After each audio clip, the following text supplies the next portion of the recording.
Selamat malam. Assalamualaikum warahmatullahi wabarakatuh. Senang Selamat sekali malam. senang sekali saya Tanti dapat hadir kembali di sesi interaktif Dokterku Sahabatku. Alhamdulillah, puji syukur kehadirat Allah Subhanahu wa taala karena pada malam hari ini kita masih dapat bertemu secara online. Topik pada malam hari ini sangat menarik, yaitu mengenai manajemen resiko finansial untuk tenaga kesehatan di era pandemik dan endemik COVID-19 dengan narasumber Bapak Aang Prima, Register Financial Planner. Ya, seperti kita ketahui bahwa saat ini itu uang dan waktu merupakan hal yang berharga bagi kita tenaga kesehatan. Perencanaan yang tidak seimbang secara finansial dan terkena resiko yang tidak perlu semacam pajak, faktor gaya hidup, dan penggunaan aset yang tidak efisien akan menempatkan kita pada tekanan dan kegagalan dalam membangun investasi jangka panjang.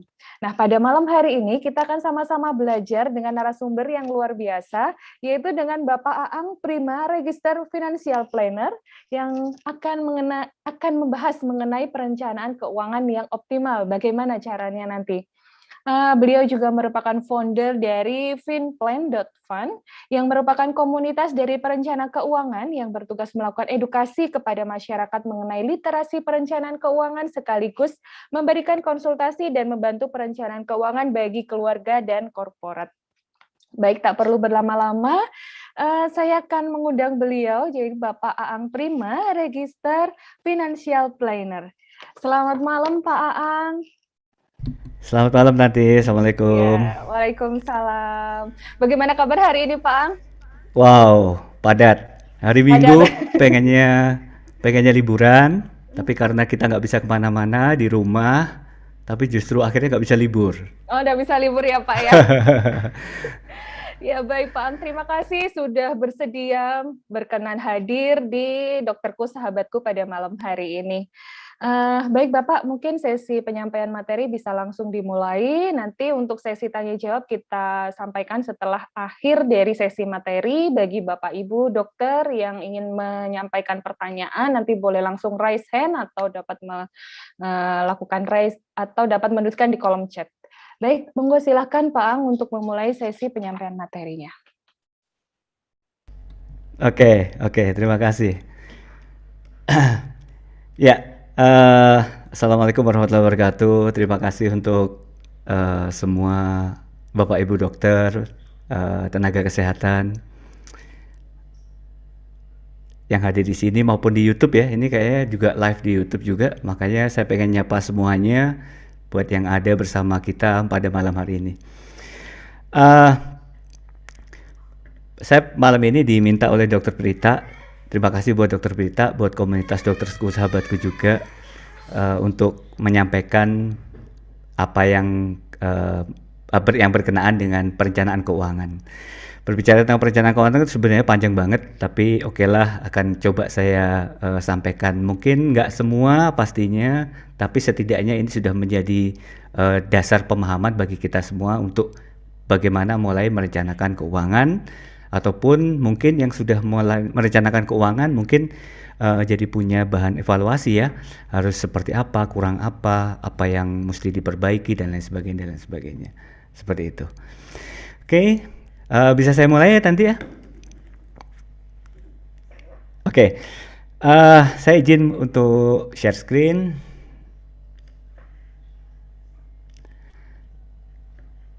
Iya. Oke, jadi Bapak Ibu yang hadir di sini boleh loh ya, kalau misalnya nanti kira-kira ada yang perlu ditanyakan atau ada yang perlu dikomentari gitu boleh. Jadi kita interaktif aja, kita bisa saling ngobrol karena saya di sini juga sifatnya adalah sharing kepada Bapak Ibu semuanya. Seperti itu. Oke. Screen saya sudah nampak ya di sana ya? Sudah, Pak. Oke. Jadi saya mungkin agak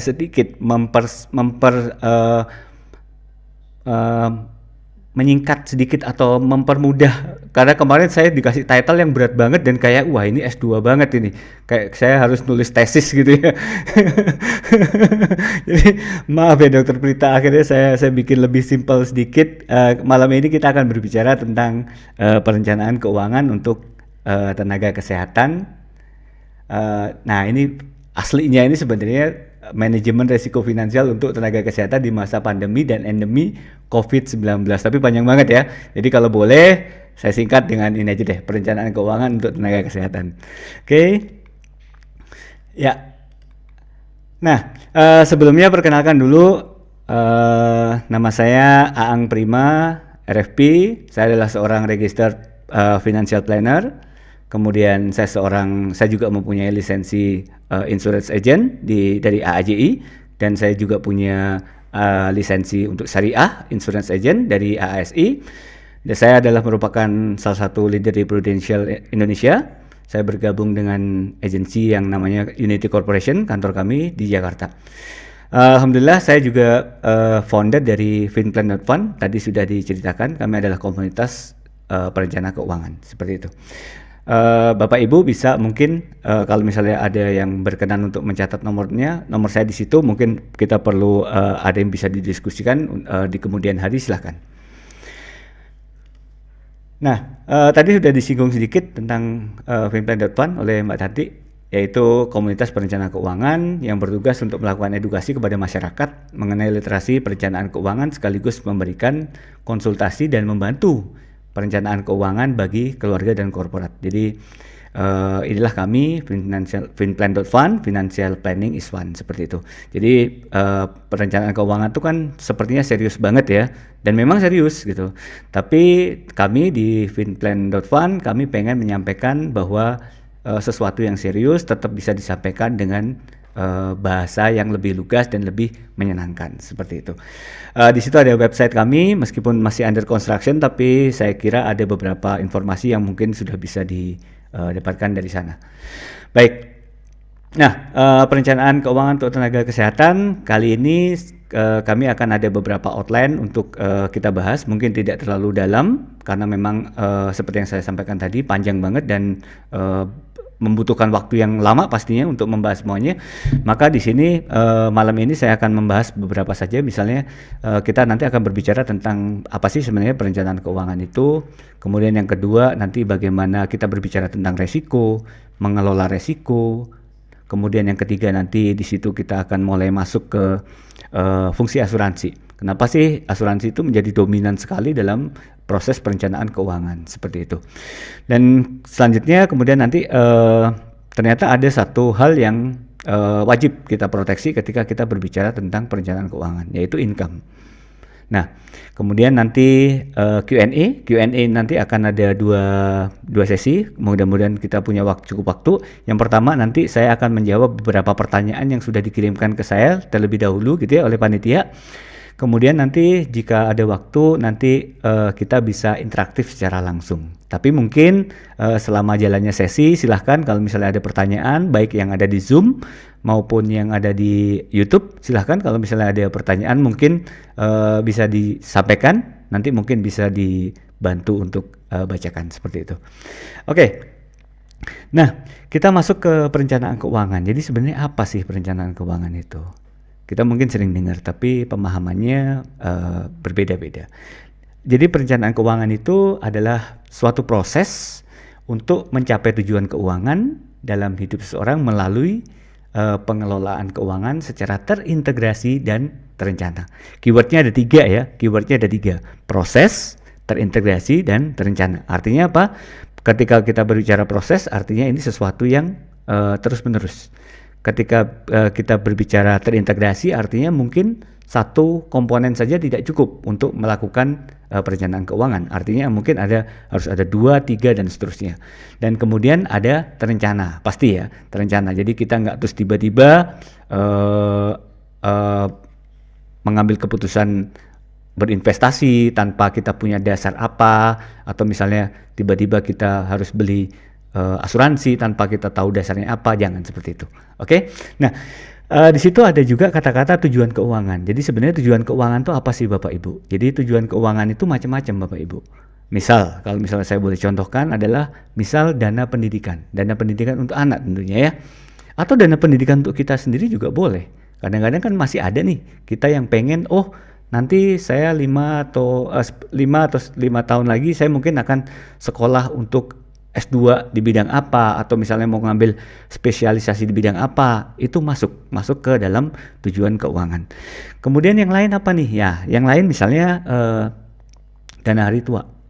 Dana hari tua bagi kita tentunya dan bagi pasangan kita. Kemudian ada juga misalnya buat yang masih single, buat yang masih hidup sendiri gitu ya, mungkin pengen punya rumah. Atau bahkan ada di level-level tertentu orang yang sudah berpikir tentang bagaimana sih menyiapkan warisan atau hibah atau untuk charity. Kita pengen berwakaf misalnya seperti itu. Itu merupakan tujuan-tujuan keuangan. Nah, dari sudut pandang seorang financial planner, perencanaan keuangan ini merupakan suatu proses koordinasi dan kerjasama Bapak Ibu. Jadi financial planner itu nggak bisa bekerja sendiri tanpa bantuan klien, tanpa bantuan Bapak Ibu. Karena apa? Karena yang menentukan ini adalah tujuan klien. Jadi bukan kami itu sebagai financial planner hanya berfungsi sebagai kita mengarahkan sesuai dengan keilmuan yang kita pahami seperti itu. Nah, dan jangan lupa bahwa yang namanya rencana itu harus dievaluasi secara berkala, bukan satu terus dibikin untuk selamanya, enggak. Kemudian ada juga harus diprioritaskan, dan juga evaluasi itu akan menyebabkan kita jadi tahu nih, mana sih yang harus kita sesuaikan ketika ada gaya hidup yang berubah. Seperti itu ya. Oke. Ya.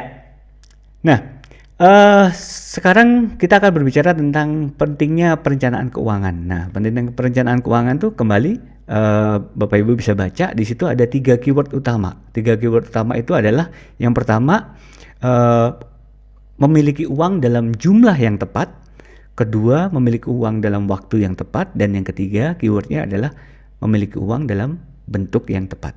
Nah, artinya apa? Artinya sebenarnya kalau misalnya kita mempunyai perencanaan keuangan, itu artinya kita punya kontrol Bapak Ibu terhadap uang dan aset yang kita miliki, sehingga kita bisa mengembangkan secara optimal. Dan yang terpenting, nah ini yang terpenting, kita tahu bahwa ada resiko-resiko yang harus kita terima, dan kita juga tahu bagaimana cara mengelolanya.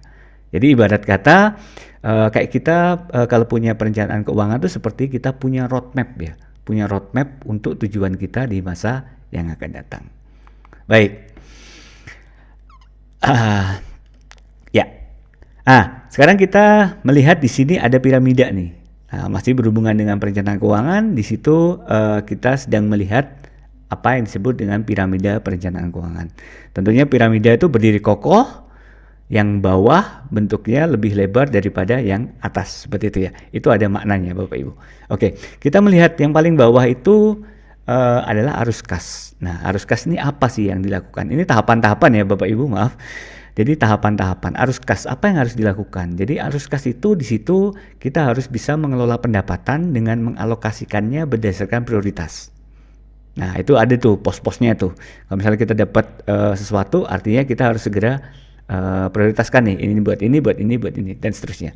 Nah, kemudian di situ juga kita harus melakukan pengelolaan hutang, baik itu hutang baru maupun hutang yang sudah ada.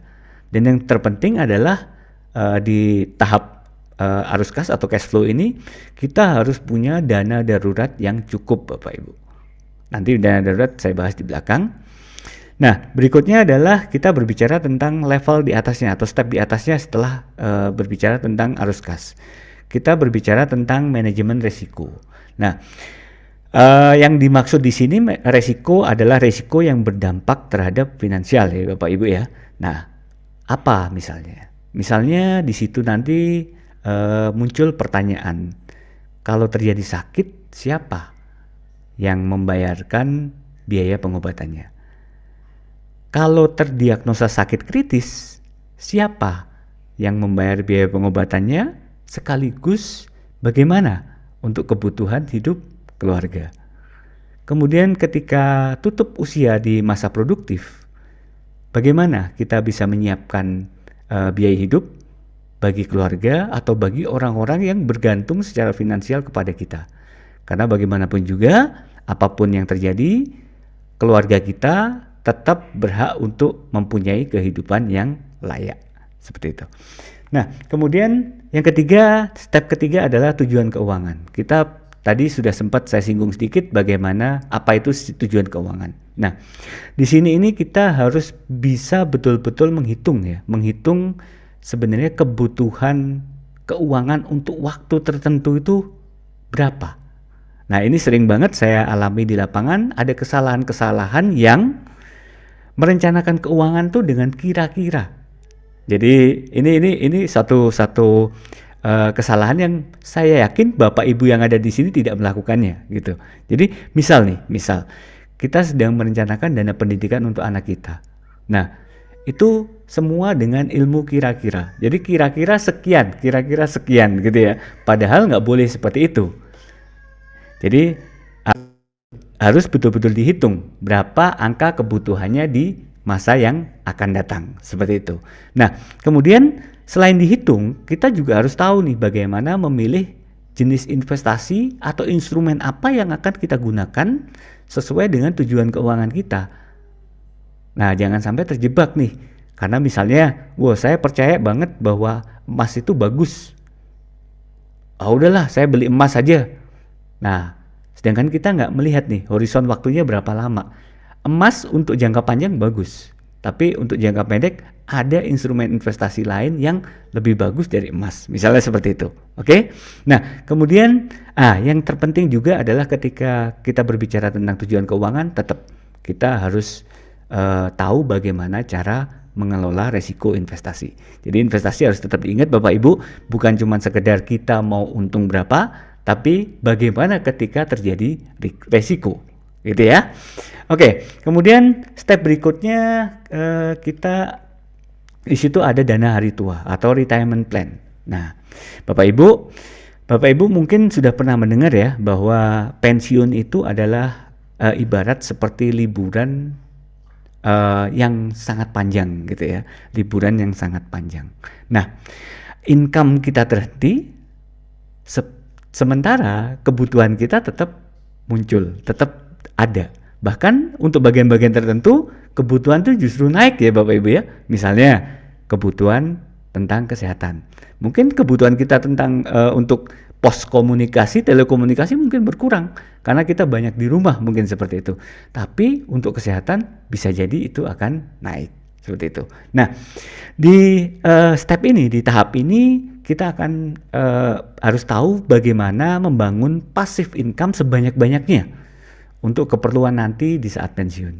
Dan kemudian yang kedua juga bagaimana, ini yang juga nggak kalah pentingnya, bagaimana mempersiapkan pengelolaan resiko untuk hari tua.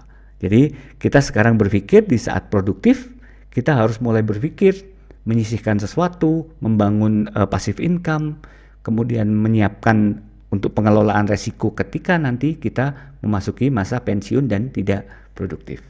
Nah, di tahap terakhir, tahap yang paling atas Bapak Ibu itu kita melihat di situ ada step di mana kita melakukan distribusi kekayaan. Nah, setiap orang bekerja mengumpulkan aset sebanyak-banyaknya, pasti pengen asetnya bisa terdistribusi dengan baik.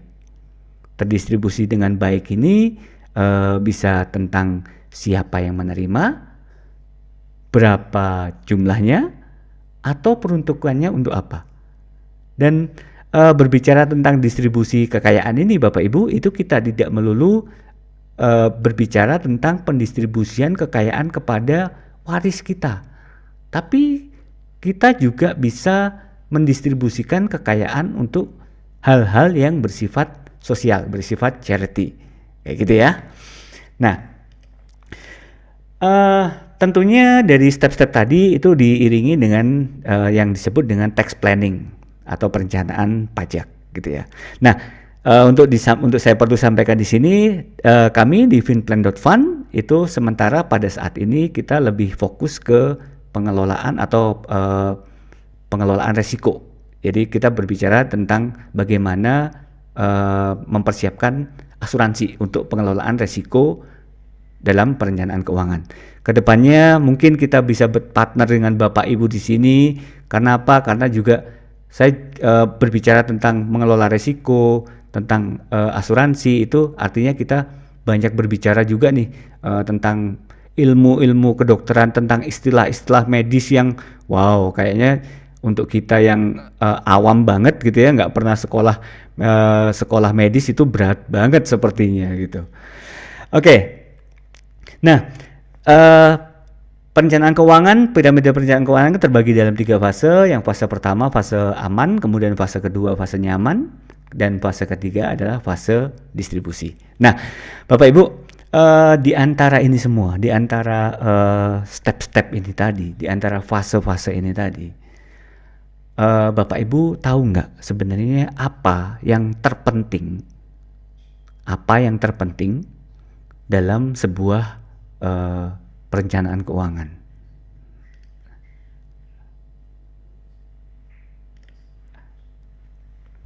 Boleh loh kalau misalnya saya mau dibantu chat, boleh.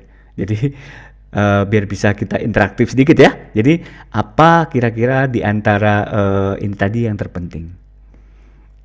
Oke, nggak apa-apa. Jadi Bapak Ibu, yang terpenting di antara ini tadi, kalau kita berbicara tentang perencanaan keuangan, artinya yang terpenting itu ya harus ada uangnya ya Bapak Ibu ya. Jadi ini bukan perkara berapa banyak uang yang kita hasilkan tiap bulan. Ini bukan perkara income saya masih sedikit mas, buat apa direncanakan? Bukan itu Bapak Ibu ya. Jadi selama ada income yang didapatkan, artinya kita bisa merencanakan keuangan kita dengan baik. Jadi income ini merupakan elemen yang paling penting, yang nomor 1 harus dijaga. Jadi artinya ini menjadi concern bagi Bapak Ibu semua untuk mulai saat ini. Ya, jadi mulai saat ini Bapak Ibu mulai berpikir untuk memiliki apa yang disebut dengan income protection. Nah, hukumnya kalau kemarin belum tahu kan nggak apa-apa nih Bapak Ibu. Nah, berarti kalau sekarang setelah Bapak Ibu tahu, nah ini berarti sudah nggak ada alasan lagi untuk nggak segera punya nih yang namanya income protection. Nah, kebetulan nanti di belakang kali ini, di pertemuan kali ini saya akan membahas sedikit lebih detail mengenai income protection. Baik, terima kasih untuk Pak Iqbal, Hamas, untuk pertanyaannya. Jadi nanti mungkin kita hold dulu, kita tahan dulu, nanti akan kita jawab di belakang pertanyaannya. Terima kasih. Ya, saya lanjutkan dulu. Nah, ya, kita sedang berbicara tentang resiko. Nah, resiko itu pada dasarnya akan selalu ada Bapak Ibu. Resiko itu sudah menjadi sesuatu yang ditakdirkan untuk datang. Nah, tapi resiko itu selalu bisa dikelola dan dikendalikan dampak finansialnya. Kalau kita nggak bisa menolak resikonya untuk datang, ya karena itu di luar kuasa kita. Tapi kita diberikan ilmu pengetahuan, diberikan kemampuan untuk berpikir bagaimana mengelola dan mengendalikan dampak resiko itu. Nah, ada 4 Bapak Ibu. Jadi yang pertama, dihindari. Jadi ini udah fitrah banget ya, udah fitrah banget bahwa manusia itu selalu menghindari yang namanya kesengsaraan. Nah, contohnya apa nih? Contohnya, nah bersyukur banget kami yang ada di industri perencanaan keuangan, saya seorang perencana keuangan, bisa bekerja dan meeting dari rumah Bapak Ibu. Jadi kita tetap bisa produktif, sementara kita nggak perlu kemana-mana. Nah, atau saya yakin semua yang ada di sini nih sekarang kita punya satu kesamaan. Kita ini sekarang ini sedang darurat piknik Bapak Ibu. Betul ya? Jadi saya mungkin nanti ketika pandemi ini usai gitu, kita udah boleh kemana-mana gitu ya. Jadi mungkin kita nanti yang pertama kali kita ada di list kita itu adalah kita harus piknik. Nah, seperti itu. Nah, tapi ada juga resiko yang harus diterima Bapak Ibu. Biasanya resiko ini tidak menimbulkan kerugian finansial yang besar. Nah, untuk contohnya, saya pengen kita sedikit, kalau misalnya kita mengasuransikan mobil kita, setiap ada kita mau klaim, setiap ada kejadian, kan kita harus membayar sejumlah nominal tertentu ya Bapak Ibu ya, entah 200.000 atau 300.000 atau 350.000 dan seterusnya. Nah, itu adalah resiko yang kita tetap bisa terima, tapi kerugiannya kecil, seperti itu. Nah, kemudian ada yang ketiga nih. Yang ketiga ini, jika terpaksa kita berdampingan dengan resiko, ya mau gimana? Kita hanya bisa meminimalisir dampak kerugiannya. Bapak Ibu yang ada di sini, tenaga kesehatan, termasuk orang yang ada di kategori ini. Jadi berdampingan dengan resiko. Nah, apa yang bisa kita lakukan misalnya untuk meminimalisir itu? Kalau yang related dengan sekarang ya misalnya dengan kita memperketat prokes, atau mungkin untuk Bapak Ibu dokter mungkin membatasi sekali dengan yang namanya jam praktek. Jadi mungkin sekarang by appointment only misalnya seperti itu. Itu juga bisa membatasi atau meminimalisir dampak resiko untuk terkena COVID misalnya seperti itu. Nah, itu salah satu contohnya. Nah, tapi Bapak Ibu, saya yakin dan mungkin saya tadi salah ketika saya menyampaikan bahwa Bapak Ibu ini berdampingan dengan resiko. Kalau saya boleh koreksi, sebenarnya Bapak Ibu tenaga kesehatan ini bukan cuma sekedar berdampingan dengan resiko, tapi terpaksa harus akrab dengan resiko. Betul ya? Jadi kalau orang lain masih bisa menghindar atau ya kalau bisa udah nggak usah lah gitu, nggak usah ketemu lah sama yang namanya COVID gitu. Nah, Bapak Ibu di sini kan nggak seperti itu. Bapak Ibu ini setiap hari potensi untuk ketemunya gede banget karena pekerjaan, karena tanggung jawab seperti itu ya. Nah, dengan kondisi seperti ini Bapak Ibu, artinya alangkah lebih baiknya ketika mulai berpikir bahwa ada risiko yang kita akrab dengan dia di setiap keseharian kita, kita mulai berpikir untuk bagaimana mengalihkan ketika risiko itu menimbulkan dampak finansial kepada kita. Nah, untuk poin nomor 4 ini biasanya dalam perencanaan keuangan itu biasanya adalah kejadian yang menimbulkan dampak finansial yang sangat besar. Biasanya itu harus dilakukan pengelolaannya dengan dialihkan seperti itu. Baik, saya lanjutkan. Nah, kalau kita berbicara tentang asuransi, mungkin ini analogi yang entah mungkin ini analogi yang mudah ya Bapak Ibu ya. Kita berbicara tentang asuransi itu seperti airbag. Jadi kita nggak pernah tahu barangnya. Kita beli mobil mahal, disampaikan oleh penjualnya bahwa ini mempunyai fitur seperti ini, dan kita percaya aja Bapak Ibu. Kita kan nggak pernah punya keinginan ketika katakanlah saya beli mobil, katakanlah Range Rover gitu 1,8 miliar seperti itu, kemudian saya pengen ini mobil kan mahal, saya pengen coba dong gimana airbagnya terbuka. Tentunya enggak ya Bapak Ibu ya, tentunya enggak ada yang seperti itu. Nah, tapi percayalah bahwa ketika terjadi resiko, ketika terjadi something yang kita nggak pengen, sebenarnya kita nggak pengen kecelakaan, semua juga seperti itu.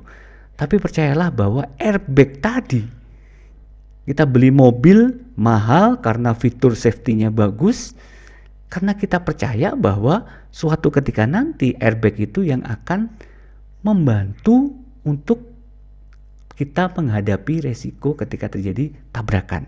Misalnya dalam kasus ini seperti itu. Jadi asuransi itu tidak menghindarkan orang untuk terjadi tabrakannya, tidak Bapak Ibu. Jadi asuransi itu menghindarkan orang terhadap kerugian finansialnya akibat tabrakan. Mungkin mobil rusak, oke. Selama jiwa kita sehat, selama kita masih bisa produktif, mobil rusak masih bisa dicari gantinya, seperti itu. Oke. Nah, ini yang barusan saya sampaikan Bapak Ibu. Jadi asuransi itu tidak bisa menghindarkan manusia dari datangnya risiko yang sudah ditetapkan oleh Sang Maha Pencipta. Nah, kadang-kadang ada kesalahan di masyarakat yang pernah saya dengar juga mengatakan bahwa ini tanggapan terhadap asuransi jiwa gitu ya. Jadi ada beberapa yang menganggap Tuhan yang bikin jiwa kok kita komersilkan. Nah, sebenarnya bukan itu Bapak Ibu. Jadi bukan jiwanya yang diasuransikan. Kalau namanya asuransi jiwa, nah ini mungkin nggak tahu nih dulu yang menerjemahkan ini seperti apa, karena bahasa Inggrisnya sebenarnya life insurance gitu, tapi kenapa kok dijadikan asuransi jiwa, atau mungkin life itu ditranslate ke jiwa seperti itu ya. Oke lah. Jadi sekali lagi, jadi asuransi itu tidak bisa menghindarkan manusia dari datangnya resiko kehidupan ya Bapak Ibu ya. Jadi kalau datang ya datang aja. Yang bisa kita lakukan itu cuman meminimalisir dampaknya. Nah, Bapak Ibu bisa lihat bahwa di slide saya bahwa asuransi itu yang menarik. Ternyata asuransi itu adalah ikhtiar gotong royong di antara para peserta Bapak Ibu. Jadi asuransi itu ikhtiar gotong royong di antara para peserta untuk mengatasi dampak finansial yang terjadi ketika resiko hidup itu terjadi pada manusia. Jadi bukan yang meninggal gimana? Yang meninggal ya tetap meninggal. Tidak bisa kita hidupkan lagi karena ada asuransi. Tapi ingat bahwa ketika terjadi seseorang meninggal, ada keluarga yang ditinggalkan, ada keluarga yang mempunyai hak untuk tetap hidup layak apapun keadaannya. Itu asuransi. Baik. Nah, kemudian asuransi itu menjadi fondasi yang penting ya Bapak Ibu dalam dalam setiap fase dalam perencanaan keuangan. Nanti akan kita bahas di slide berikutnya. Ya, ini yang saya sampaikan barusan. Asuransi itu berperan dalam setiap fase perencanaan keuangan. Bapak Ibu bisa lihat dari bawah sampai atas. Kita bisa lihat dari bawah itu yang saya katakan tadi bahwa income itu yang harus diproteksi. Sebelum kita ngomong yang lain-lain, sebelum kita ngomong bagaimana berinvestasi, sebelum kita ngomong bagaimana menyiapkan dana hari tua, sebelum kita ngomong bagaimana nanti kita akan mendistribusikan kekayaan, yang pertama kali kita harus proteksi adalah income-nya. Kenapa? Karena ya logis kan Bapak Ibu, apa yang mau kita distribusikan kalau income-nya untuk membentuk asetnya udah nggak ada? Apa yang kita siapkan untuk dana hari tua ketika terjadi resiko, apa yang kita kumpulkan, aset kita atau hasil investasi kita akhirnya terpakai juga untuk membiayai hidup. Seperti itu. Oke? Nah, ini saya ambil beberapa contoh aja. Saya tadi sampaikan asuransi itu bisa berperan di setiap fase perencanaan keuangan. Yang paling bawah sendiri yang saya selalu tekankan adalah bagaimana kita harus memproteksi income. Di situ ada asuransi jiwa atau life insurance dan death insurance ya di situ ya, dan critical illness. Critical illness itu asuransi kondisi kritis seperti itu. Nah, besarnya berapa? Nah, itu besarnya nanti bisa dihitung Bapak Ibu. Nanti kita di belakang akan menghitung secara singkat, secara mudah gitu. Kemudian di level arus kas, di arus kas tadi saya berbicara tentang mengelola hutang ya Bapak Ibu ya. Nah, mengelola hutang ini ada yang menarik nih. Ada yang menarik tentang hutang. Hutang itu Bapak Ibu, hutang itu akan menjadi hutang itu ketika yang berhutang masih hidup. Nah, permasalahannya adalah bagaimana ketika yang berhutang itu meninggal dunia. Yang meninggal dunia, hutang itu akan menjadi jatuh tempo Bapak Ibu. Artinya apa? Ketika jatuh tempo, artinya hutang itu harus segera dilunasi. Kalau tidak dilunasi artinya apa? Artinya lagi ada apa yang dijaminkan. Nah, itu berarti harus berpindah tangan, harus direlakan untuk berpindah tangan kepada lembaga yang memberikan hutang. tentunya kita nggak pengen ya Bapak Ibu ya itu terjadi. Itulah kenapa di situ ada peran juga asuransi untuk proteksi hutang di situ. Kemudian di atas lagi ketika kita berbicara tentang manajemen resiko Bapak Ibu, tentang manajemen resiko. Nah, sebenarnya kita juga harus berpikir, tadi saya sampaikan kalau sakit siapa yang bayarin. Nah, ini yang mungkin perlu kita harus punya asuransi kesehatan yang cashless. Nah, saya ngomong kayak gini nih biasanya kalau di depan dokter-dokter ini biasanya di debat nih. Nasabah saya yang dokter juga suka mendebat ini. Oh nggak bisa gitu mas. Kita itu kalau dokter-dokter itu kita kan punya sejawat, punya kolega. Nah kita dimudahkan lah kalau untuk asuransi kesehatan. Jadi BPJS saja cukup. Oke, saya sepakat Bapak Ibu. Nggak apa-apa. Memang saya selalu menyarankan kepada calon-calon nasabah saya, calon-calon klien saya, bahwa kalau memang sudah nyaman dengan BPJS ya sudah, itu tidak menjadi masalah. Tapi ingat, untuk proteksi income itu tidak bisa ditawar, itu harus cukup, ya, itu harus cukup. Nah, kemudian ini hasil diskusi saya dengan dengan klien saya yang dokter itu yang suka mendebat itu, tapi beliau adalah teman diskusi yang menarik. Ternyata dokter-dokter itu kalau di satu kota itu enak banget ya. Ternyata kalau sakit itu biasanya banyak banget sejawat yang ya istilahnya nggak perlu ada fee lah seperti itu. Ini entah benar atau salah terjadi di semua tempat. Nanti saya mohon dikoreksi ya secara private aja. Tapi ya mungkin kita bisa sharing-sharing juga pengalaman di Malang seperti apa. Nah pertanyaannya Bapak Ibu, ketika kita harus keluar kota, itu saya tanyakan apakah juga seperti itu, ternyata enggak ya. Jadi ternyata itu cuma terjadi ketika di kotanya sendiri aja. Kalau di luar kota yang kayak gitu udah nggak terjadi. Nah itu pengalaman saya. Nah kemudian saya pengen menambahkan satu lagi. Nah ini hasil diskusi saya dengan teman saya yang satu itu. Nah bagaimana ketika kamu sudah pensiun? Nah ini yang juga menarik juga. Kadang-kadang orang berpikir bahwa sekarang masih enak, sekarang masih bisa memanfaatkan fasilitas yang ada, kita masih punya kolega, kita masih punya sejawat yang siap membantu. Tapi bagaimana ketika nanti kita sudah pensiun? Mungkin teman-teman kita, teman-teman dokter udah nggak praktek nih, atau mungkin udah tersebar di mana-mana, tinggal bersama anak-anaknya, istilahnya ngomong cucu lah seperti itu. Nah itu juga harus dipikirkan bagaimana kita mulai sekarang di saat produktif kita mempunyai asuransi kesehatan yang cashless. Demikian seterusnya Bapak Ibu ke atas banyak banget di setiap fase itu selalu ada asuransi yang bisa berperan. Saya pengen menyampaikan satu aja bahwa sekarang itu asuransi syariah itu sudah bisa digunakan untuk keperluan wakaf polis. Ini menarik sekali ya, menarik sekali. Jadi asuransi syariah sudah bisa digunakan untuk wakaf polis. Nanti seperti apa? Sayangnya saya nggak bisa menjelaskan lebih detail di sini. Nanti kita punya, mudah-mudahan kita punya waktu lagi untuk bertemu untuk menjelaskan lebih dalam, mengelaborate semua aspek yang kita bicarakan tadi. Ya, sebelum saya lanjut Bapak Ibu, saya pengen sedikit mengajak Bapak Ibu berpikir. Ini juga buat saya pribadi ya, Saya pengen mengajak Bapak Ibu berpikir.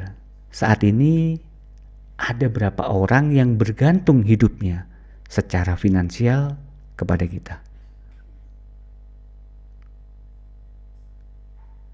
Istri kita, anak-anak kita, orang tua kita, berapa Bapak Ibu? Nah, yang kedua, saat ini ya Bapak Ibu, saat ini, detik ini, ada berapa atau apa yang akan terjadi jika kita kehilangan kemampuan untuk tetap bisa produktif dan menghasilkan income? Apa yang akan terjadi? Nah, itu Bapak Ibu kenapa saya selalu sampaikan dari depan tadi, ada 2 atau 3 kali slide, saya menyampaikan bahwa Bapak Ibu proteksi income, proteksi income, proteksi income. Bapak Ibu happy dengan BPJS, nggak masalah. Tapi income-nya diproteksi ya Bapak Ibu ya. Nah, itu seperti itu. Nah, selanjutnya saya akan menjelaskan bagaimana sih sebenarnya income itu bisa hilang Bapak Ibu. Ada 2 Bapak Ibu. Hilangnya income itu ada 2. Yang pertama itu sifatnya sementara. Nah, sementara ini datangnya bisa diprediksi. Bisa diprediksi kapan nih dia mau datang, gitu ya. Nah, dampak finansialnya otomatis juga terukur banget. Sebagai contoh misalnya PHK atau usaha bangkrut atau pensiun. Itu semua kan udah terukur ya Bapak Ibu ya. Jadi kalau misalnya katakanlah kita kena PHK atau layoff gitu ya, artinya kita harus mencari pekerjaan baru. Kemudian ketika bisnis bangkrut ya mau nggak mau kita harus memulai usaha yang baru. Atau ketika mau pensiun ya artinya kita harus siapkan dana pensiun sedari dini.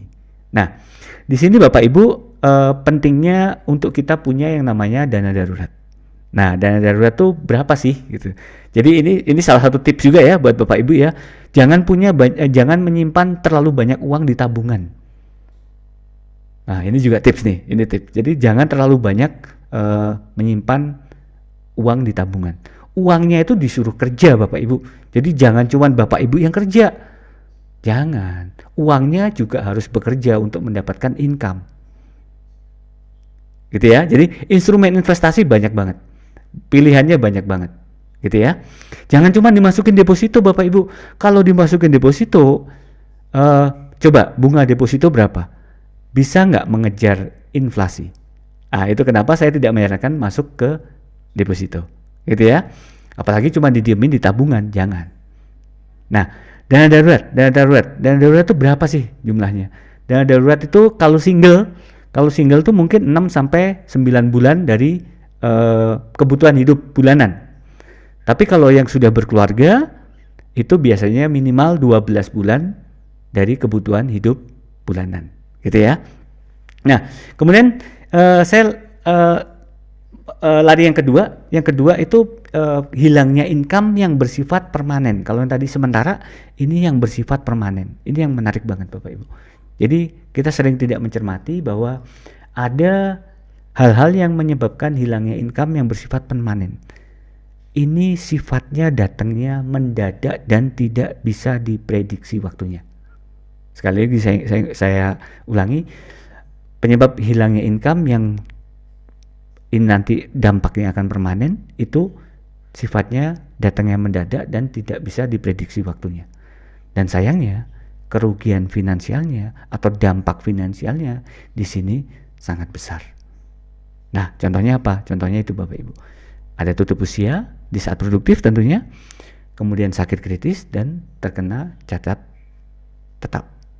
Nah, solusinya apa nih? Sekali lagi kita diberikan berkah pemikiran untuk ketika ada masalah seperti ini, solusinya seperti apa? Tetap ada solusinya Bapak Ibu. Jadi solusinya adalah seperti yang saya sampaikan 2 kali 3 kali di depan tadi, Bapak Ibu harus punya proteksi income. Nah, mungkin di sini mulai kebuka ya apa itu proteksi income. Jadi proteksi income itu kita punya pengganti income. Jadi ketika kita tidak ada, kita berhalangan, baik berhalangan itu tutup usia ataupun masih tetap hidup tapi sudah tidak punya kemampuan untuk produktif. Nah, itu ada pengganti income yang cukup. Nah, besarnya berapa? Nanti kita hitung. Nah, ini sifatnya harus cash dan liquid Bapak Ibu. Jadi pernah saya diskusi juga dengan klien, saya udah punya tanah Mas, saya punya rumah Mas, dan lain sebagainya.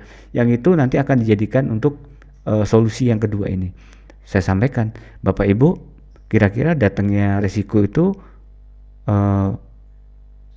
bisa dijanjian dulu nggak? Nanti resiko datang ketika rumahku udah laku aja deh, atau resiko datang ketika tanahku udah laku aja deh. Tentunya enggak ya Bapak Ibu ya. Itu kenapa solusi proteksi income itu harus dihitung beneran berapa kecukupannya, dan yang kedua harus bersifat cash dan liquid. Oke. Nah, ya, ini kita sekarang berbicara nih tentang bagaimana menghitung proteksi income yang ideal. Pendekatannya banyak sekali Bapak Ibu, tapi sekarang kita akan belajar dulu dengan satu hal yang kita sebut dengan menciptakan uang belanja abadi. Nah, bagaimana menghitungnya? Gampang seperti ini Bapak Ibu, nggak perlu diapalin rumusnya.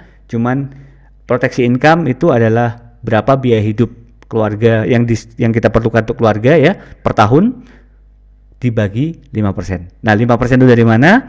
5% itu adalah asumsi imbal balik instrumen investasi yang konservatif, yang ibarat kata karena itu nanti uang belanja abadi. Jadi konsepnya adalah ketika diterima santunan itu nanti akan kita masukkan ke satu instrumen investasi tertentu, dan hasilnya atau imbal baliknya itu kita bisa digunakan untuk biaya hidup bagi keluarga kita.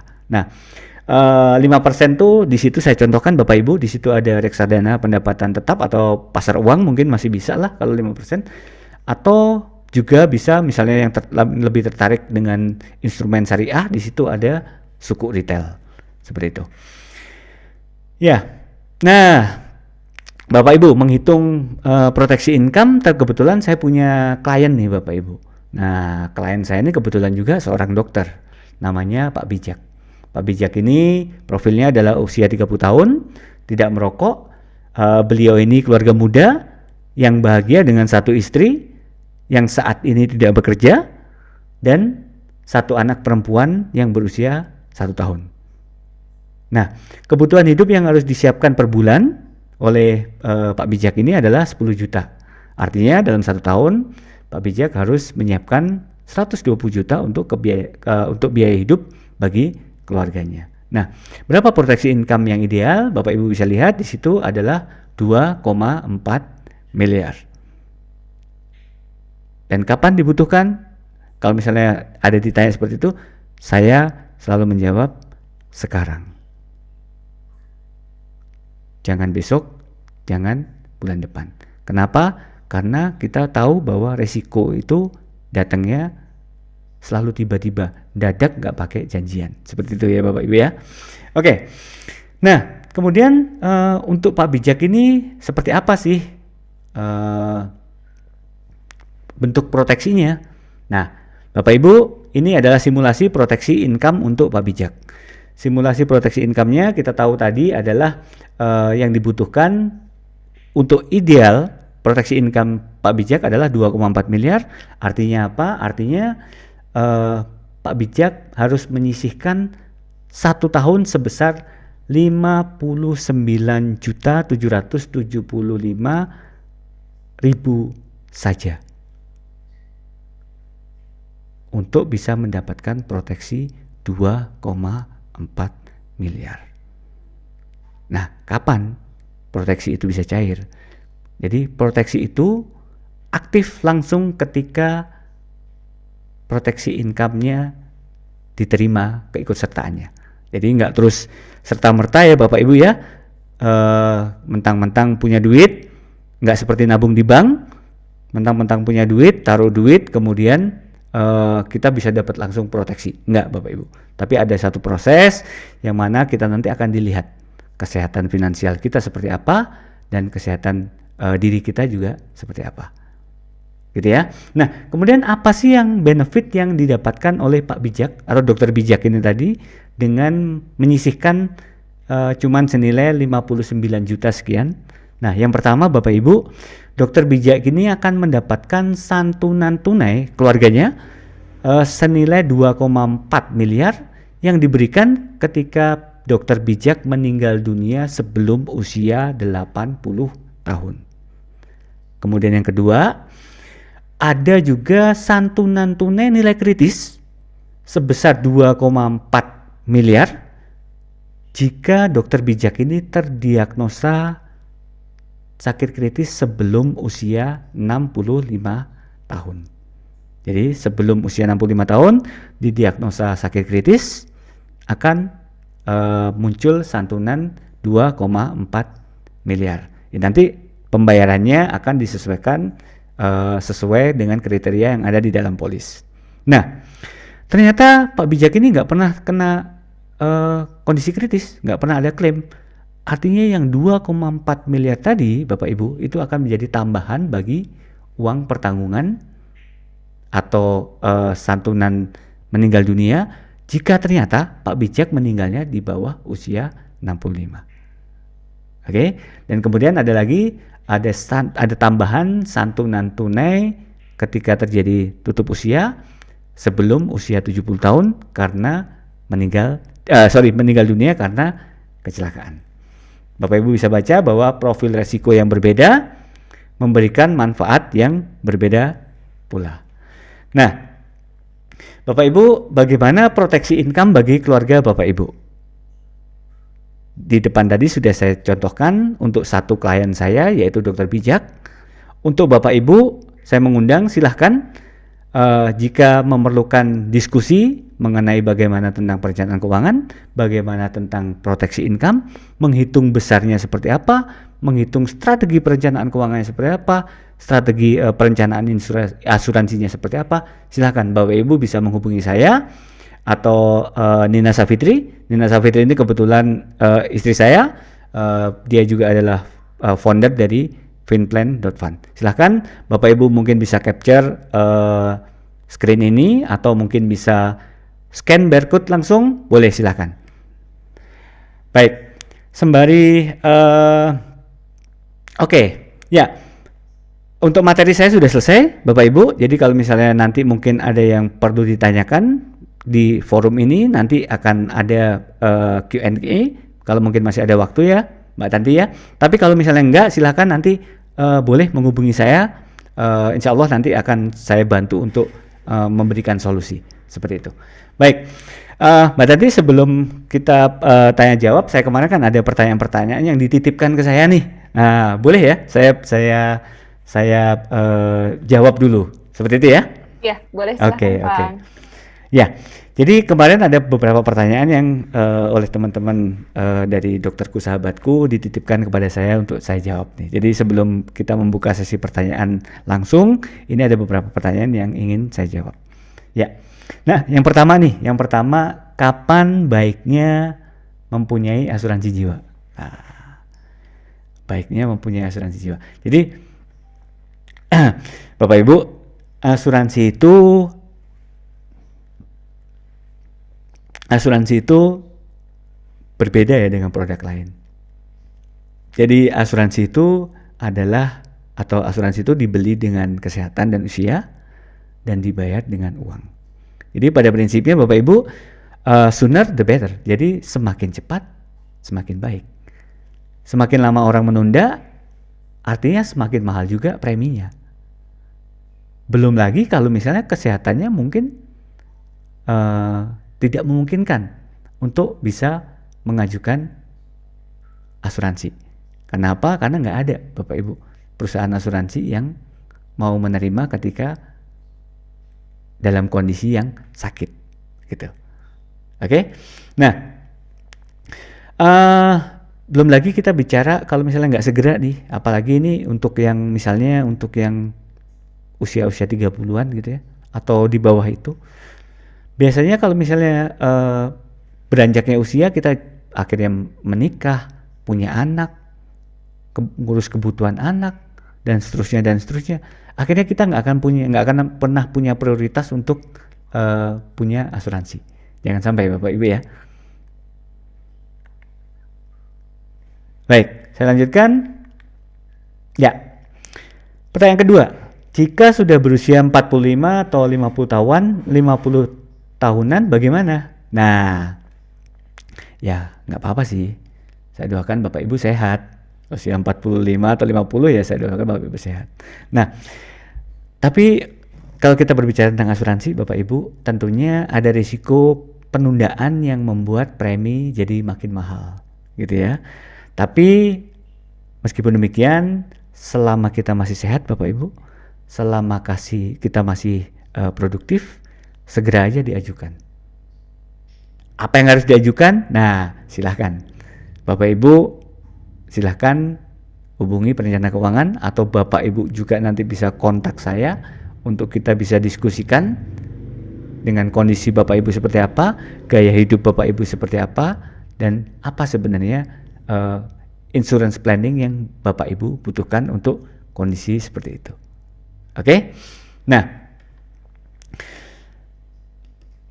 ya, next. Bagaimana jika sudah ada penyakit kronis? Nah, ini pertanyaan yang tidak mudah untuk dijawab, tapi sebenarnya jawabannya pasti, Bapak Ibu. Jadi, kalau misalnya udah ada penyakit kronis, mau ada nggak penyakit kronis atau tidak ada penyakit kronis, Bapak Ibu, yang menentukan apakah sebuah pengajuan itu diterima atau tidak, itu adalah kondisi kesehatan dari Bapak Ibu sendiri.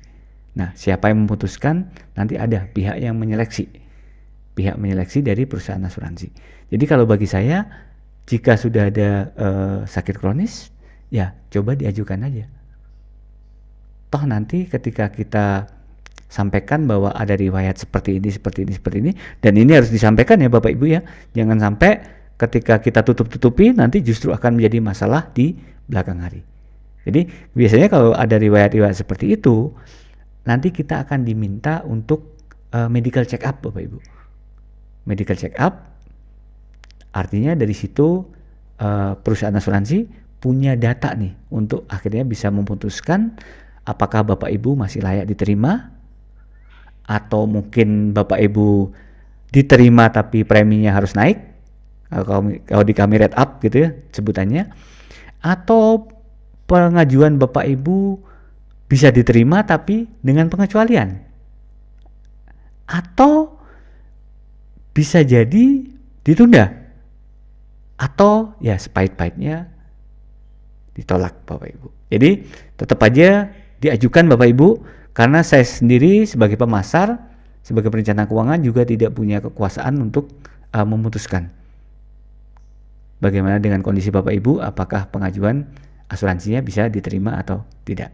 Seperti itu. Tapi tips dari saya Bapak Ibu, ketika sudah ada penyakit seperti ini, ketika kita ada riwayat medis, ketika mengajukan asuransi, tolong tetap disampaikan. Biasanya akan di track back 3 tahun, 5 tahun, apa yang pernah terjadi, pernah rawat inap, di mana sakitnya apa, dan seterusnya. Disampaikan Bapak Ibu. Jangan sampai itu akan menjadi masalah di belakang hari. Gitu ya. Oke. Pertanyaan berikutnya nih.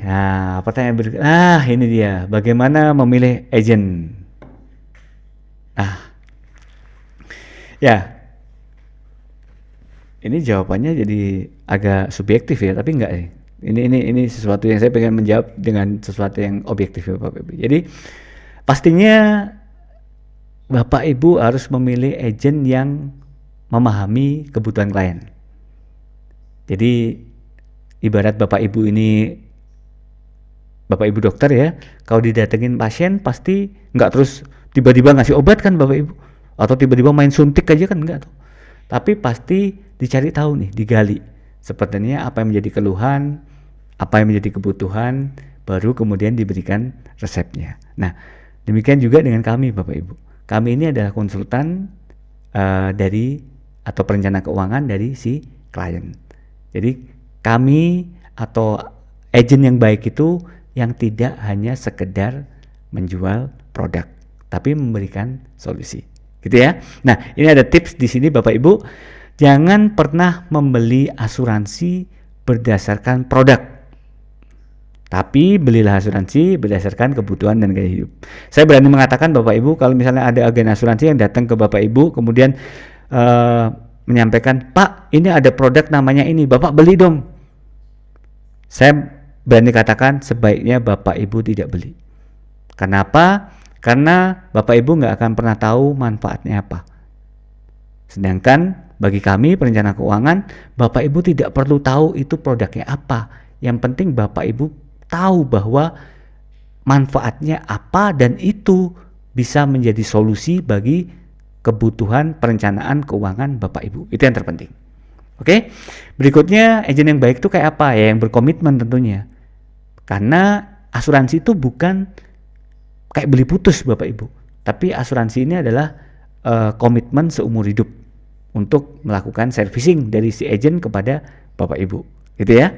Nah, kemudian tentunya yang terakhir ya yang berprestasi, yang dia mau sekolah, yang mau belajar, seperti itu ya. Itu tentunya akan memberikan nilai tambah terhadap bagaimana agent bisa melayani Bapak Ibu semuanya. Baik. Ini yang juga relatif sering ditanyakan. Bagaimana kehalalan asuransi syariah? Ini dulu juga yang menjadi concern saya, yang menjadi pertanyaan saya ketika saya akhirnya bergabung menjadi seorang pemasar di industri asuransi. Nah, Bapak Ibu, untuk urusan-urusan halal-halal seperti ini kita serahkan aja ya ke orang yang lebih ahli. Dalam hal ini adalah kalau di negara kita adalah Majelis Ulama Indonesia. Nah, Majelis Ulama Indonesia Bapak Ibu melalui fatwanya itu Dewan Syariah Nasional ya. Jadi di sana ada fatwa, banyak banget fatwanya sebenarnya Bapak Ibu. Cuman ada dua yang pokok yang saya highlight pada saat ini, yaitu yang pertama fatwa nomor 21 tahun 2001 itu tentang pedoman umum asuransi syariah, dan fatwa nomor 106 tahun 2016 yaitu tentang wakaf asuransi syariah. Nah, itu yang saya sampaikan tadi. Itu sudah diketok fatwanya di tahun 2016. Saya nggak akan banyak mengelaborate di situ karena mungkin Bapak Ibu bisa download sendiri. Ini informasi publik, Bapak Ibu bisa cari sendiri seperti apa informasinya. Mungkin Bapak Ibu bisa baca dari sana. Baik, saya akan memberikan sedikit gambaran tentang apa sih beda antara asuransi konvensional dan asuransi syariah, seperti itu. Nah, yang pertama Bapak Ibu kita berbicara tentang akad. Nah, akad kalau di asuransi konvensional itu akadnya adalah jual beli. Oke. Nah, kalau di asuransi syariah akadnya adalah akad tolong menolong dan saling menyantuni. Dua hal yang berbeda ya. Nah, kemudian bagaimana tentang pengelolaan resikonya? Nah, berbicara tentang pengelolaan resiko, di asuransi konvensional itu sifatnya adalah transfer risk. Jadi resiko itu ditransfer dari orang yang tertanggung kepada penanggung. Penanggung ini berarti perusahaan asuransinya. Seperti itu. Nah, berbeda dengan di asuransi syariah. Kalau asuransi syariah ini sifatnya adalah berbagi resiko. Nah, berbagi resiko, siapa ini yang berbagi resiko? Berbagi resiko dengan semua orang yang sama-sama mengasuransikan atau berasuransi di situ. Nanti akan kita tahu di poin berikutnya nih. Poin berikutnya itu bagaimana premi. Nah, premi kalau di perusahaan di asuransi konvensional, premi itu sepenuhnya menjadi milik dari perusahaan. Sedangkan di asuransi syariah, kontribusi, nah kami menyebutnya kontribusi bukan premi, kontribusi yang dibayar itu masuk ke dalam satu kantung, yang mana kantung ini adalah kantung milik umat. Jadi bukan milik, kalau misalnya di tempat kami bernaung di Prudential, ini bukan kantung milik Prudential, tapi milik umat. Umatnya siapa? Ya umat yang berasuransi syariah di Prudential ini tadi. Gitu ya. Nah, kemudian bagaimana pengelolaan dananya? Pengelolaan dananya kalau di asuransi konvensional tuh bebas, suka-suka si perusahaan. Tapi kalau di asuransi syariah nggak bisa seperti itu. Dana harus betul-betul dikelola di sektor-sektor yang sesuai dengan syar'i. Sebagai contoh misalnya nih, jangankan di sektor-sektor yang nggak halal ya, itu kan pasti. Di sektor-sektor misalnya seperti rokok aja, itu udah nggak boleh. Padahal rokok kan juga tidak diharamkan dalam syar'i, gitu ya. Baik, kemudian bagi hasil. Nah, bagi hasil kalau di asuransi konvensional nggak ada Bapak Ibu. Kalau di asuransi syariah ada, yaitu yang kita sebut dengan surplus underwriting. Nah, bagi hasil ini kayak apa sih cara kerjanya? Jadi bagi hasil ini merupakan bentuk keadilan dari asuransi syariah. Yang klaim dia mendapatkan santunan, nah terus yang nggak klaim dia berhak untuk mendapatkan bagi hasilnya. Fair ya Bapak Ibu ya. Nah kemudian yang terakhir saya pengen membandingkan bagaimana operasionalnya. Operasionalnya kalau asuransi konvensional itu hanya diawasi oleh OJK Bapak Ibu. Sedangkan asuransi syariah selain diawasi oleh OJK, dalam kesehariannya juga ada yang disebut dengan Dewan Pengawas Syariah dari MUI untuk memastikan bahwa tata kelolanya betul-betul dijalankan secara syar'i. Baik. Selanjutnya, nah ini pertanyaan berikutnya, bagaimana jika memiliki lebih dari satu polis? Nah, orang yang memiliki lebih dari satu polis, mungkin kalau di Indonesia masih jarang banget Bapak Ibu ya. Tapi kalau kita menilik ke tetangga kita, Singapura, atau yang agak jauh dikit misalnya Jepang, itu tidak menjadi suatu hal yang aneh ketika satu orang mempunyai 3 atau 6 polis. Seperti itu. Nah, orang memiliki lebih dari satu polis itu bagus Bapak Ibu. Tandanya dia sudah aware dengan pentingnya asuransi. Tapi saya ingatkan Bapak Ibu, jangan sampai kita terjebak dengan atau sebagai kolektor polis. Nah, kolektor polis itu kayak apa? Nah, kolektor polis itu kita punya polis banyak, jumlahnya kecil-kecil, dan kita nggak tahu sebenarnya dipakai buat apa, manfaatnya apa. Nah, itu jangan sampai terjadi seperti itu. Nah, bagaimana supaya tidak terjebak menjadi seorang kolektor polis? Bagaimana supaya kita betul-betul mempunyai polis yang betul-betul ada manfaatnya kepada kita? Nah, tentunya ini membutuhkan satu proses di mana polis Bapak Ibu perlu direview. Nah, review polis kepada siapa? Bapak Ibu boleh datang, misalnya dulu ada agennya, boleh ngobrol lagi dengan agennya, direview lagi. Apa sih manfaatku? Katanya kemarin aku ikut Zoom perencanaan keuangan, kok asuransi itu bukan ngomongin tentang produk, tapi ngomongin tentang manfaat. Nah, seperti itu ya Bapak Ibu ya. Jadi silahkan direview lagi dengan agennya. Atau kalau misalnya biasanya ada agennya yang udah hilang-hilang, atau misalnya Bapak Ibu beli asuransinya di Bank S gitu ya, Bank Assurance gitu ya, karena misalnya Bapak Ibu adalah nasabah prioritas gitu ya, jadi terpaksa akhirnya beli juga gitu ya. Nah, tentunya nggak bisa ya kita minta dari mereka gitu ya, pendapat dari mereka tentunya nggak bisa. Atau misalnya Bapak Ibu belinya asuransi dari telemarketing, nah itu lebih parah lagi. Bapak Ibu mau ketemu siapa kan nggak bisa juga kan. Nah, yang kayak gitu silahkan Bapak Ibu mungkin nanti bisa kontak kami, kita bisa bareng-bareng nih membedah seperti apa polis yang Bapak Ibu miliki, kemudian disesuaikan dengan bagaimana nih dengan kebutuhan Bapak Ibu untuk tujuan keuangan Bapak Ibu, seperti itu. Baik, sedikit. Nah, kemudian di sini ada kolektif dari satu organisasi. Jawabannya bisa iya, karena memang ada beberapa produk yang sifatnya adalah asuransi kumpulan, disebutnya dengan asuransi kumpulan, gitu ya. Kalau di kami di Prudential ya salah satu contohnya adalah Proworks. Proworks ini untuk corporate minimal 25 kalau nggak salah. Tapi perlu diingat Bapak Ibu, asuransi itu pada dasarnya asasnya mengikat secara personal. Jadi kalaupun di situ kolektif satu organisasi, nah kolektifnya ini seperti apa nih? Nah itu harus dijelaskan dulu, gitu ya. Harus clear dulu nih kolektifnya seperti apa.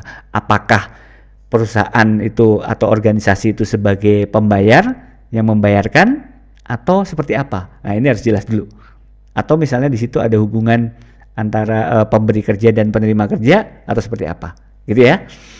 Baik, kemudian ternyata masih ada 2 pertanyaan di sini, Mbak Tanti, nggak apa-apa ya.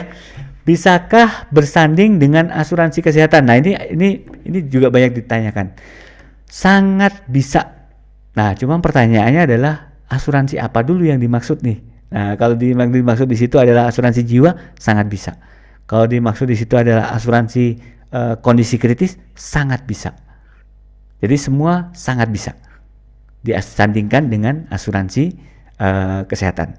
Bahkan kalau misalnya Bapak Ibu punya asuransi kesehatan, kemudian Bapak Ibu punya asuransi kesehatan dari kami, Black Card kami yang premium, tetap bisa Bapak Ibu, tetap bisa disandingkan. Mereka akan akur kok Bapak Ibu, nggak akan tengkar satu sama lain, gitu ya.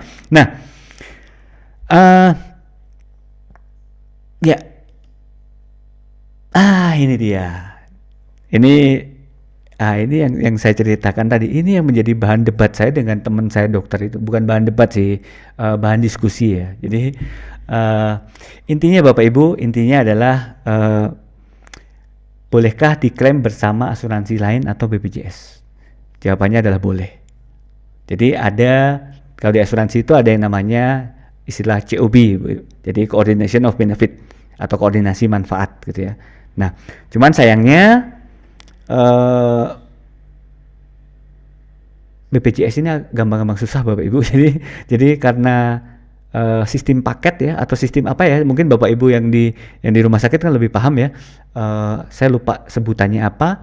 Jadi BPJS itu tidak akan pernah bisa merinci kebutuhan atau pengeluaran yang dibutuhkan selama pengobatan gitu ya.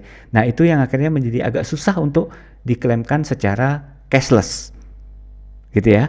Nah, tapi ada cara lain Bapak Ibu, ada cara lain. Kalau di kami punya di Black Card kami itu ada yang namanya santunan harian rawat inap. Santunan harian rawat inap.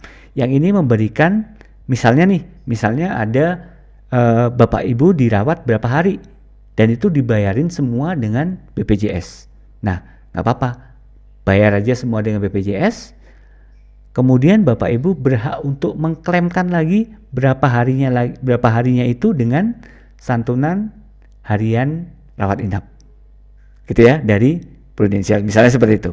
Nah, tapi ada yang sedikit yang aneh Bapak Ibu. Ketika Bapak Ibu sudah punya Black Card dari Prudential dan Bapak Ibu punya BPJS, pertanyaannya adalah buat apa Bapak Ibu harus dirawat dengan BPJS kalau misalnya Bapak Ibu udah punya Black Card dari Prudential? Gitu ya.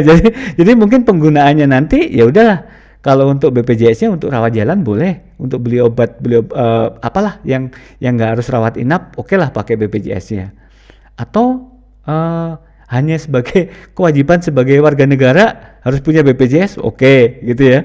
Tapi untuk rawat inapnya supaya bisa mendapatkan fasilitas yang lebih baik, tentunya Bapak Ibu bisa memanfaatkan Black Card dari kami, gitu. Oke. Nah, berbicara tentang asuransi kesehatan Bapak Ibu, ini bahasanya panjang banget, tentunya akan sangat menyita waktu kalau saya sampaikan pada malam hari ini. Tapi jangan khawatir Bapak Ibu, kebetulan Mbak Tanti juga, kami kebetulan juga akan ada acara yang Bapak Ibu bisa ikutin. Jadi ini tentang hospitalization, health talk show. Bapak Ibu di situ bisa belajar bagaimana memahami bagaimana asuransi kesehatan itu bekerja, apa kelebihannya, bagaimana cara kerjanya gitu ya. Itu bisa diikutin Bapak Ibu di situ. Ini yang terdekat adalah tanggal 6 Oktober 2021 jam 19. Ini juga lewat Zoom meeting. Kalau misalnya Bapak Ibu berkenan untuk hadir, silahkan nanti menghubungi kami. Nanti akan kita bantu untuk registrasinya. Seperti itu. Kemudian sekalian nitip, ini untuk Bapak Ibu dokter, silahkan kami mengundang. Ini kebetulan kami juga support acara untuk kita ada kerjasama dengan Parkway Hospital Singapura. Kita akan berbicara tentang autoimun yang lagi happening ya. Kita akan berbicara tentang autoimun. Ada satu pembicara dari Parkway, Dr. Lili Min. Kemudian ada pembicara dari Finplan.Fund, itu istri saya, Nina Safitri, dan ada perwakilan dari Unity Corporation. Nanti kita akan bicarakan tentang autoimun. Itu tanggalnya tanggal 16, kalau yang tadi tanggal 6, kemudian ini tanggal 16. Silahkan mau Bapak Ibu yang pengen berkenan untuk hadir di acara ini juga bisa kontak kami. Nah, kemudian ada satu lagi, kalau boleh saya share, ini kebetulan kami minggu depan, jadi hari Minggu juga, tapi sore ya Bapak Ibu, jam 15.30 akan ada kita akan ada acara juga yang membahas tentang perencanaan dana pendidikan. Ternyata banyak banget orang yang masih tertipu ya, merencanakan dana pendidikan itu hanya dengan menyisihkan dan ternyata itu tidak cukup. Nah, itu akan kita kupas minggu depan. Kebetulan di situ saya akan menjadi narasumber. Saya akan berduet dengan salah satu pemerhati dan praktisi pendidikan. Beliau ada di Jogja. Ini acaranya tanggal 17 jam 15.30 sampai jam 17.00. Nah, Bapak Ibu boleh silahkan mungkin ini bisa di screenshot atau di scan langsung barcode-nya. Mungkin kalau misalnya Bapak Ibu membutuhkan informasi-informasi dari apa yang saya sampaikan ini tadi, silahkan menghubungi nomor yang tertera. Seperti itu, Mbak Nanti, silakan saya kembalikan ke Mbak Nanti. Baik, terima kasih Pak Aang. Luar biasa presentasinya malam hari ini. Kita jadi terbuka wawasan bahwa memang harus ada proteksi income gitu ya Pak. Kita sambil jawab pertanyaan yang sudah masuk ya Pak Aang di kolom chat. Boleh. Dari tadi sudah pengen bertanya Dr. Haji Muhammad Iqbal, spesialis Objin konsultan. Pak Aang, mohon digambarkan pada saat pandemi seperti ini, kira-kira investasi dalam bentuk apa yang relevan ya Pak? Oke, menarik banget ya, menarik banget. Jadi kebetulan Dr. Iqbal mungkin masih ada ya? Oke, Dr. Iqbal masih ada di tempat. Baik. Dr. Iqbal, jadi menarik sekali berbicara tentang investasi ya, berbicara tentang investasi. Dan ketika kita berbicara investasi itu tentunya akan dikembalikan ke investasi itu seperti makan, Dr. Iqbal. Jadi tiap orang itu punya selera yang berbeda-beda. Ada mungkin yang suka dengan porsi yang kecil tapi sering. Ada juga yang gede tapi mungkin waktunya jarang, seperti itu. Jadi ini harus dikembalikan ke masing-masing pribadi, Dr. Iqbal. Kalau misalnya kita berbicara juga tentang resiko investasi, tiap orang pasti berbeda-beda. Ada orang yang mungkin aku sanggup untuk kehilangan 5% misalnya seperti itu dari modal awal misalnya seperti itu. Tapi ada juga yang wah kayaknya enggak deh kalau kayak gitu. Itu berbeda-beda dan itu tentunya akan memberikan pilihan investasi yang juga berbeda-beda. Nah, kalau misalnya berbicara tentang apa yang menarik, yang relevan. Nah, yang relevan ini mungkin begini. Kalau misalnya saya menjawab pertanyaan ini yang relevan. Kalau misalnya berbicara yang relevan, contoh kata sekali lagi ini bukan saran investasi ya Bapak Ibu ya, bukan saran investasi, ini hanya sekedar karena banyak banget tadi yang harus dipertimbangkan gitu ya. Tapi ini hanya sekedar insight, semoga bisa menjadi membuka wawasan kita semua. Nah, kalau berbicara tentang investasi dalam bentuk yang relevan, mungkin misalnya seperti ini. Secara nggak langsung yang sekarang ini yang sedang naik daun tuh apa? Telekomunikasi, kemudian alat medis, kemudian food mungkin. Mungkin dari instrumen dari bidang-bidang itu, Dr. Iqbal, yang mungkin kita bisa ambil untuk investasinya. Misal Dr. Iqbal punya berinvestasi di saham misalnya, mungkin bisa dipertimbangkan untuk saham-saham di sektor itu. Atau misalnya mengambil reksadana kan macam-macam nih. Coba dicari yang portfolionya banyak diisi oleh sektor-sektor yang saya sebutkan tadi. Seperti itu. Mungkin jawabannya seperti itu. Kalau misalnya pengen lebih detail, mungkin kita enakan ngobrol ya, dokter. Karena ini panjang banget. Karena saya harus tahu nih, Dr. Iqbal resikonya seperti apa, hobinya kalau berinvestasi seperti apa, kayak gitu dan seterusnya. Seperti itu ya. Baik, terima kasih Pak Aang. Pak Aang tadi cukup menarik mengenai investasi. Nah, saat ini itu kan juga ramai mengenai investasi emas. Nah, bagaimana menurut Pak Aang untuk investasi emas sendiri, Pak Aang? Emas itu sangat menarik. Saya juga masih punya emas. selalu punya emas, maksudnya seperti itu. Eh, Emas itu seperti tanah, Mbak Tanti. Tuhan itu menciptakan hanya sekali, dan itu jumlahnya akan selalu berkurang. Itu kenapa emas itu selalu mahal. Jadi kalau misalnya kemarin ada gonjang-ganjing, kripto naik dan lain sebagainya, kemudian emas menjadi itu kurang menjadi primadona seperti itu ya. Nah sekarang pembuktiannya adalah seminggu 2 minggu kemarin. Siapa yang lebih berjaya, lebih stabil antara kripto atau emas? Gitu ya. Jadi mungkin di suatu sisi kripto akan menarik, oke. Tapi emas itu selalu menarik. Tapi tetap ya, horizon waktunya harus kita tahu. Kita boleh nabung emas tuh untuk apa sih, untuk kebutuhan apa? Itu kita harus tahu. Kalau cuman sekedar setahun 2 tahun kayaknya nggak kerasa deh. Tapi kalau misalnya 10 tahun, misalnya untuk dana pendidikan anak nih, nah itu baru kerasa. Seperti itu. Siap, Pak Iqbal. Pak Ang, bagaimana mengenai asuransi? Ini ada pertanyaan.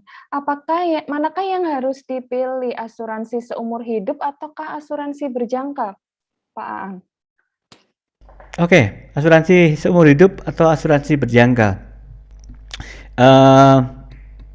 Apa dulu nih tujuannya asuransinya? Harus kembalikan ke situ. Jadi apa dulu tujuan asuransinya apa? Ada asuransi yang mungkin whole life insurance bagus, tapi mungkin term insurance karena waktunya lebih pendek, dia lebih menguntungkan, lebih ekonomis. Jadi nggak bisa kita katakan bahwa whole life bagus, ini enggak gitu. Bahkan mungkin ada beberapa yang misalnya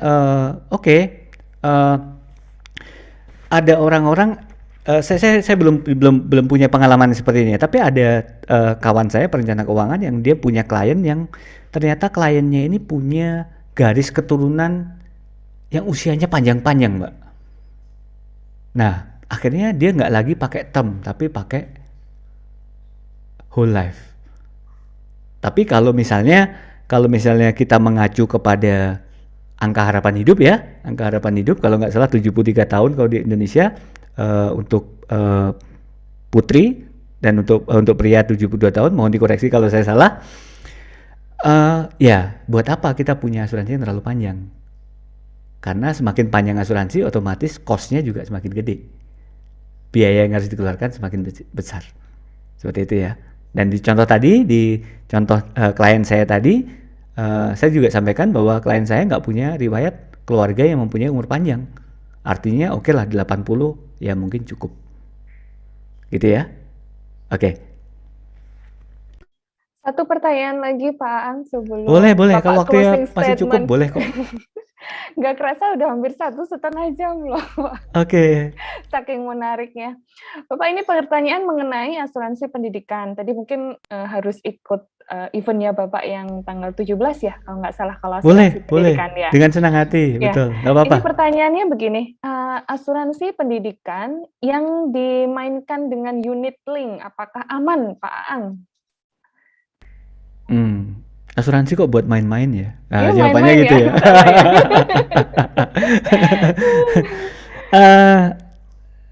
Jadi gini, menjawab tentang asuransi unit link ini, saya seperti membuka luka banyak orang gitu ya. Jadi saya nggak boleh sampai salah nih menjelaskan.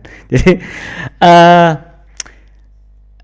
saya jujur aja nggak ngerti bagaimana cara memainkan asuransi pendidikan dengan mekanisme atau instrumen asuransi unit link, gitu ya. Karena apa? Karena kalau misalnya, ini dugaan saya ya, kalau misalnya yang nanti akan digunakan untuk dana pendidikan itu adalah nilai tunai yang dibentuk dari hasil investasi unitnya, itu saya katakan itu salah besar. Karena apa? Karena ya sifatnya investasi, siapa yang bisa memastikan bahwa akan naik terus? Investasi pasti fluktuatif. Berani untung harus berani rugi. Tapi kan terukur. Nah, Di unit link itu kita nggak punya kontrol, Mbak Tanti, atau siapapun yang bertanya. Kita nggak punya kontrol terhadap bagaimana kinerja unit. Nah, saya selalu menyampaikan kepada klien saya, sudahlah kalau misalnya mau punya asuransi kesehatan, punya rencana atau misalnya untuk biaya pendidikan, ya sudah. Apa investasimu? Jadi ada 3 step ya, Mbak Tanti ya. Kalau misalnya untuk merencanakan dana pendidikan, ini saya bocorin sedikit aja. Yang pertama harus dihitung, yang kedua diinvestasikan, dan yang ketiga harus diproteksi. Tiga-tiganya ini harus jalan semua, dan tiga-tiganya ini harus benar prosesnya. Jangan sampai nggak dihitung, nanti nggak tahu yang diinvestasikan untuk berapa, nanti ujungnya kemudian tidak juga diproteksi. Ketika terjadi resiko, akhirnya yang sudah diinvestasikan tadi akhirnya juga kepake juga. Jangan sampai seperti itu. Oke ya. Jadi kalau saya sampaikan, kalau misalnya mau, saya jujur aja saya nggak tahu nih cara memainkannya seperti apa. Tapi itu tadi jawaban saya. Kalau misalnya dana pendidikan itu mengambil dari nilai tunai, saya sangat tidak menyarankan.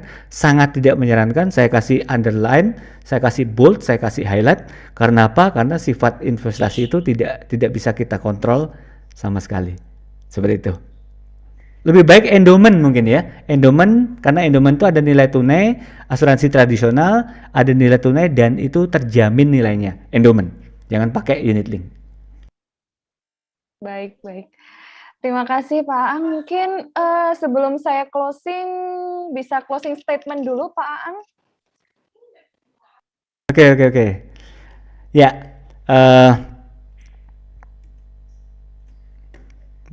baik. Bapak Ibu, boleh saya minta waktu sedikit untuk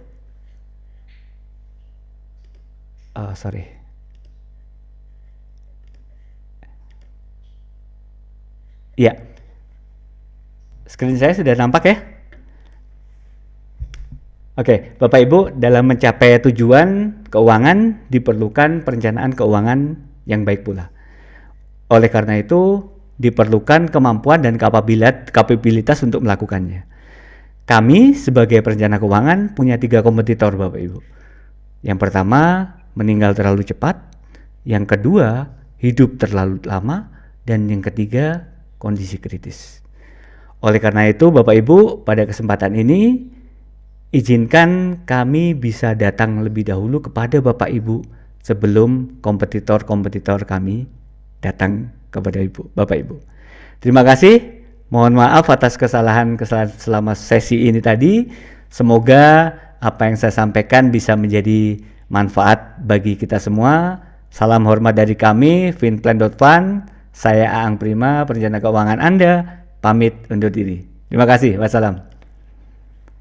Baik, terima kasih Pak Aang sharing sesinya pada malam hari ini yaitu dengan Bapak Aang Prima, Register Financial Planner, dan sangat bermanfaat bagi kami dan membuka wawasan kami untuk segera memproteksi income kami.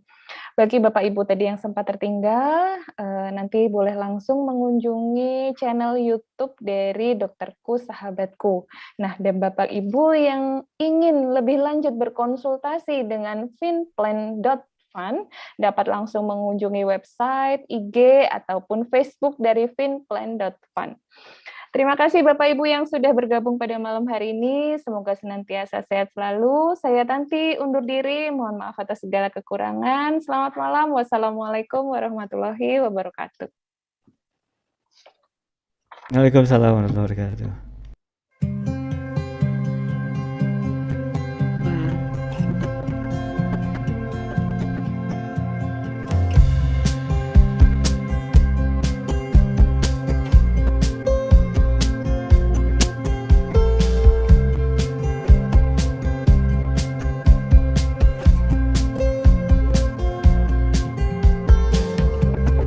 Mana?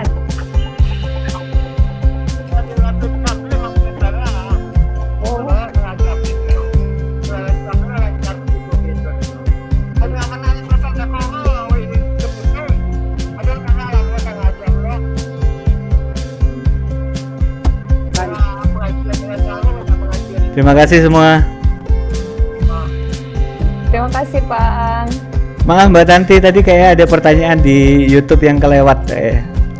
Oh, boleh-boleh nanti langsung saya japri. Boleh, nggak apa-apa.